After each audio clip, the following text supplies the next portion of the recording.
Bueno, pues vamos a seguir con el... Bueno, antes que nada agradezco muchísimo esta invitación y también tomando en cuenta el tiempo y no aburrirlos tanto. Muy buena introducción, ya no sé por dónde seguirle. Pero además, ¿qué puedo decir? Fíjense, dos cosas. Primero, mis amigos no me creían cuando les decía que por primera vez iba a hacer mi debut en un teatro. Bueno, segunda, feminicidio. Efectivamente es un tema que no es para 15 minutos, muy importante, muy feo, viéndolo desde el punto de vista pues, de consecuencias, pero muy bonito jurídicamente. Pero además una gran presión que siento porque tengo a mi lado pues una experta, la magistrada Morales, experta en el tema de feminicidio. El consejero Amezcua Galán, en donde colaboró en los protocolos de investigación. Entonces imagínense, ¿no? ¿Qué les puedo decir? Y todo lo demás, esa violencia que ya han hablado muy bien todos, esa violencia contra la mujer, pues desgraciadamente a veces termina en el feminicidio. Y entonces nos preguntamos, ¿y qué se está haciendo en el tema de feminicidio? Pues les quiero pedir que nos crean que se ha hecho mucho, se ha ido avanzando, falta muchísimo por hacer, evidentemente, pero se ha estado trabajando y creo que ha habido muchos cambios de unos pocos años para acá.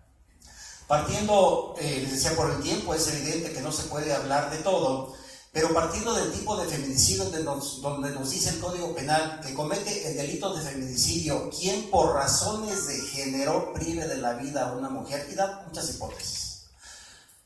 Con cada hipótesis yo creo que nos llevamos una hora, ¿no?, en estar analizando. Pero aquí lo primordial es que sea por razones de género, esa privación de la vida. Al final, pero también fíjense, al final de ese tipo penal, nos hace una aclaración el legislador, en donde nos dice que en caso de que no se acredite el feminicidio, se aplicarán las reglas del homicidio. ¿Por qué se me hace importante?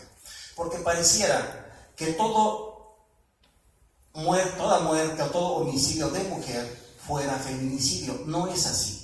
Jurídicamente debemos de razonar el por qué no es así. No todo es feminicidio.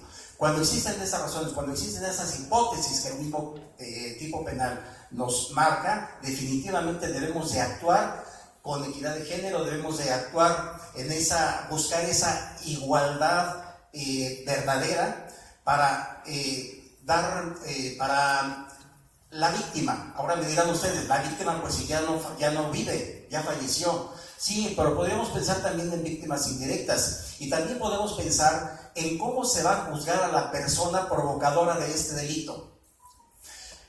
He estado escuchando las exposiciones pues muy brillantes, pero en el sentido de la violencia contra la mujer viva. ¿Qué se puede hacer? ¿Qué debe de hacer? ¿Qué debemos de cambiar? Sí, y que debemos de hacer una fuerza común entre todas las instituciones. No nada más lo que le toca a la Fiscalía y lo que le toca al Tribunal y lo que le toca a juzgados de amparo, etc. No, debemos de actuar haciendo amalgama, tanto en la investigación por parte de la Fiscalía como el Tribunal cuando se tiene que juzgar.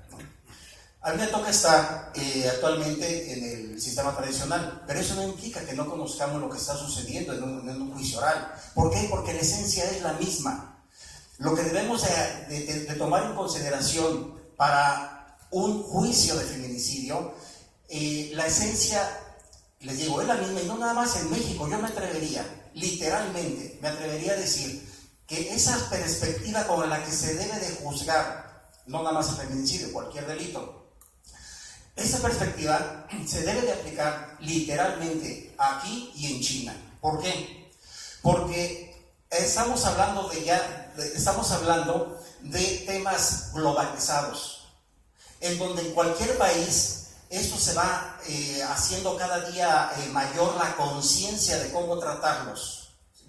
Aquí en México, efectivamente, existe todavía un problema grandísimo en este tema de feminicidio, pero fíjense, también me llama la atención que en el tipo penal de feminicidio que aparece en el Código Penal Federal, en el último párrafo se dice que al servidor público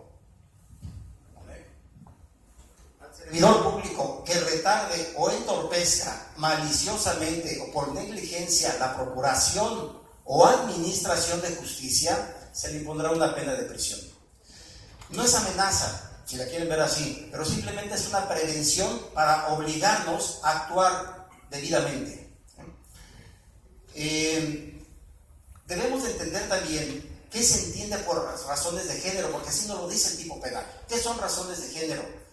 Los mismos protocolos nos llevan. Les quiero aclarar que todo de lo que les voy a comentar o estamos hablando no es el descubrimiento del hilo negro. Esto ya está por muchas décadas incluso, antes de algunos tratados internacionales. ¿Y por qué me atrevo a decir esto?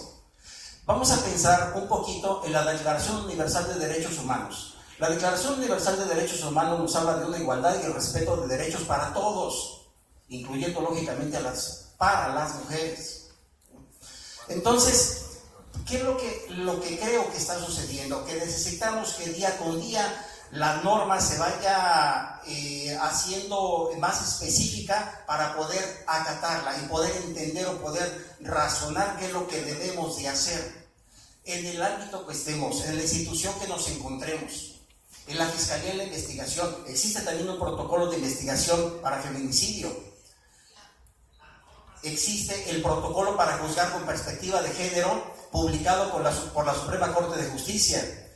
Y últimamente existe el protocolo para juzgar para no errar el nombre, para juzgar con enfoque de género, publicado por el Tribunal Superior de Justicia. Esto apenas hace unos meses, en el 2022. Y aquí nos lleva paso a paso qué debemos de hacer. Y le repito, no es descubrir el hilo negro, esto ya se encontraba, pero tenemos la necesidad de que nos lo estén recordando. Tal vez sea así, y si es así, bueno, pues así tendrá que ser, pero no nos debemos de apartar de ello, ¿no? Les comentaba, eso de razones de género, como el mismo tipo penal de feminicidio nos lo menciona, debemos de entender que la violencia dirigida contra las mujeres por el hecho de ser mujeres o que les afecte en forma desproporcionada, violencia por razón de género. Entonces, ¿qué es? Que les afecte en forma desproporcionada. Podrán ustedes decir, a ver, espérame, no, que igualdad. Si estás hablando desde la Declaración de Derechos Universales, la misma Constitución nos lo dice, artículo 4. ¿Hay igualdad o deberá haber igualdad para hombres y mujeres? Sí, y entonces, ¿cuál igualdad estamos buscando?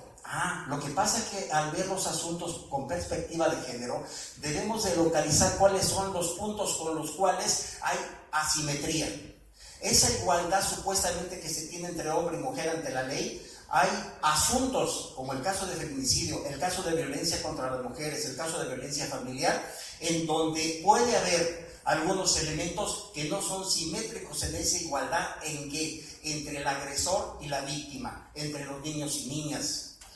Eso es lo que debemos de encontrar, y eso nos lo dicen los protocolos, que nos lo dirán algunos con unas palabras, otros con otras, pero al final de cuentas creo que la esencia es la misma, ¿sí? El checar qué es lo que está haciendo falta, ¿no?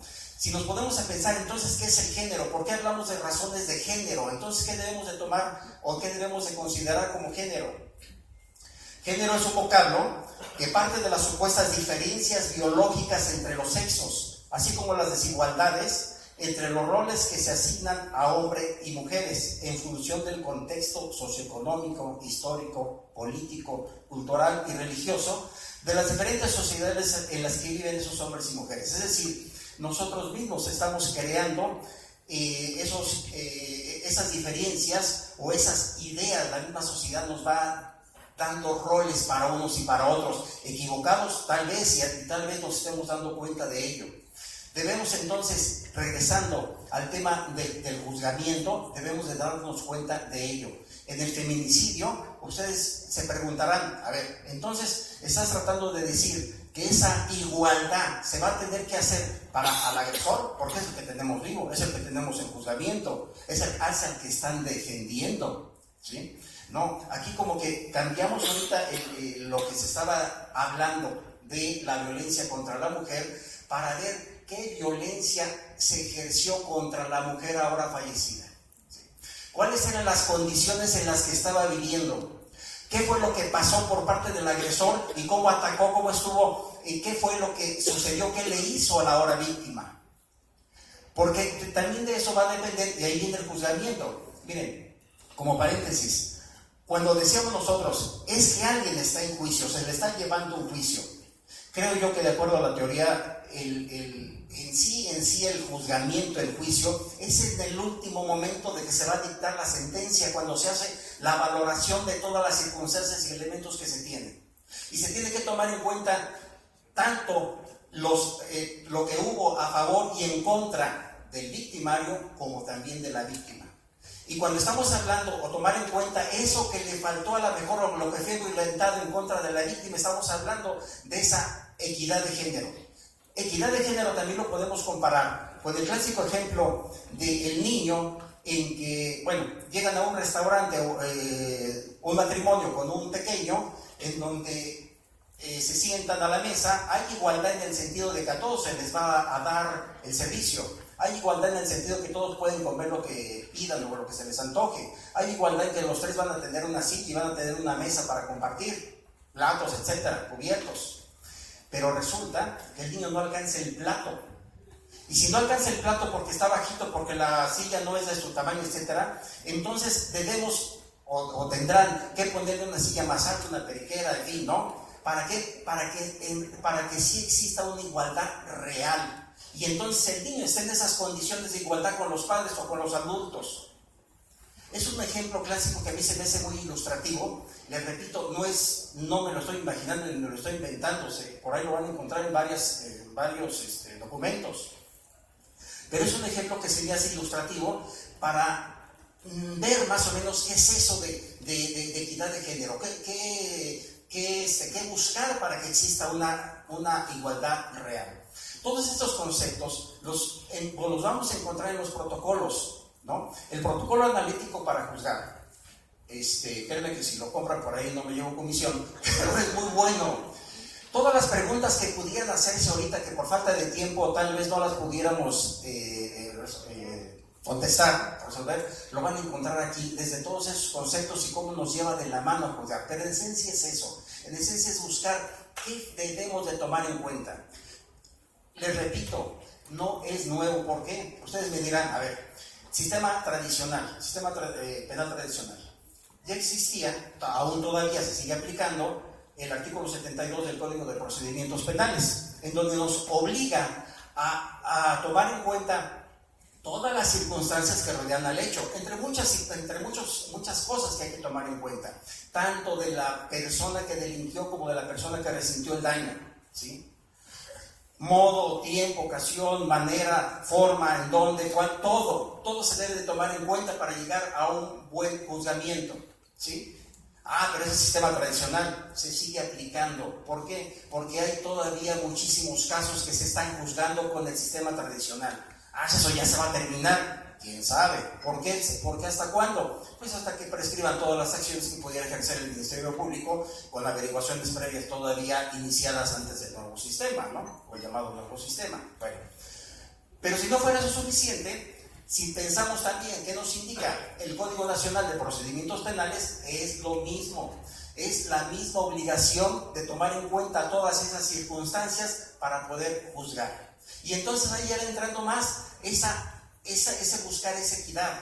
Y va entrando desde, si quieren verlo desde la Constitución, artículo primero, que ahí no hay vuelta de hoja. Artículo primero nos está obligando no nada más a atender lo que se dice constitucionalmente, sino tratados internacionales. Tratados internacionales que emanan, a mi manera de ver, de esa misma declaración de derechos humanos, de esa Declaración Universal de Derechos Humanos, que data de 1945. Tiene más edad que cualquiera de nosotros, creo, ¿no? Desde ahí emanan esos derechos. Entonces, le repito, todos esos conceptos que deberemos de tener en mente, aquí los encontramos para recordarlos y se aplican. En resumen, eso que se debe de aplicar, creo que sí se está aplicando en todos los juicios, en todos los procesos, en todos los procedimientos, pero también no debemos de olvidarnos de que un proceso emanó o le dio pie a una indagatoria. Una indagatoria está en manos de la Fiscalía, del Ministerio Público, que también tiene un protocolo para hacer las investigaciones o tener en cuenta todos esos elementos que a veces se nos olvidan, no porque sea un invento de esos días. Pues no quiero atrasarme más, pero bueno, pues en resumen es ello, y lo repito, pues la verdad es que por falta de tiempo, cualquier duda, créanme que este protocolo está bien explicadito. El protocolo de la Suprema Corte de Justicia de igual manera. De hecho, creo que dice cosas muy, muy, muy parecidas, ¿no? Pues muchas gracias.